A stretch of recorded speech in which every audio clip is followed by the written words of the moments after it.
This is a bread knife. The blade is usually 8 to 10 inches long and is used for slicing breads, cakes, and pastries. Here is a boning knife. The blade is usually 5 to 6 inches long and is used for separating raw meat from the bone.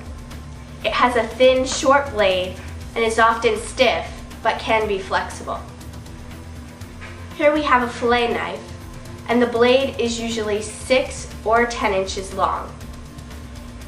The main use of the fillet knife is for filleting fish.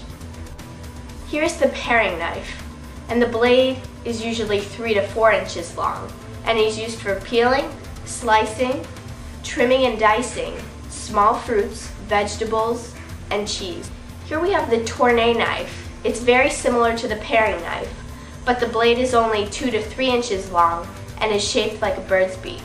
The main uses of the tourné knife is peeling, but it can be used for slicing and dicing small fruits, vegetables, and cheese. This is the slicing knife. Having a very narrow, thin blade, usually 8 to 12 inches long, it is used to cut very thin slices of food, especially meats. The more flexible the blade is, the easier it will be to get a thin slice. Some slicers have a curving style tip to assist in tight spots. Smaller slicing knives are only sharpened on one side, so as to lessen resistance on the flat side and thus get a thinner slice. Last, but certainly not least, the chef's knife, which is also known as the French knife, and it is an all-purpose knife used for a variety of cutting and chopping work, as well as slicing and mincing. The blade is usually 8 to 12 inches long and a few inches wide. The different parts of the chef's knife is the tip, the point, the cutting edge, the back, the bolster, also known as the shank, the heel, the rivets,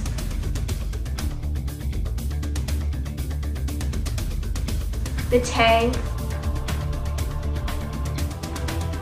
and the handle. Here we have some frequently used kitchen utensils, such as the tongs, and they are used to cook or grill food, such as frying chicken or grilling a burger, or to deal with hot food, such as turning food in the oven or removing food from the grill. Shorter tongs are used for most indoor cooking tasks, and longer tongs are often used for outdoor grilling to avoid getting hands near the fire.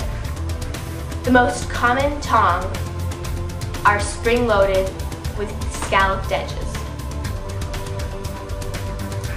This is a rubber spatula, also known as a rubber scraper, and they come in a variety of shapes and sizes.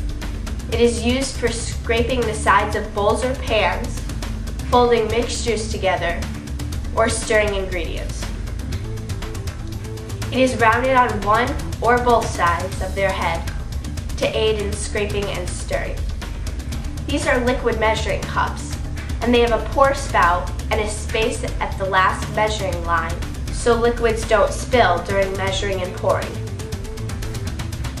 The material a liquid measuring cup is made of is usually see-through material, such as glass or plastic, for ease and accuracy in measuring.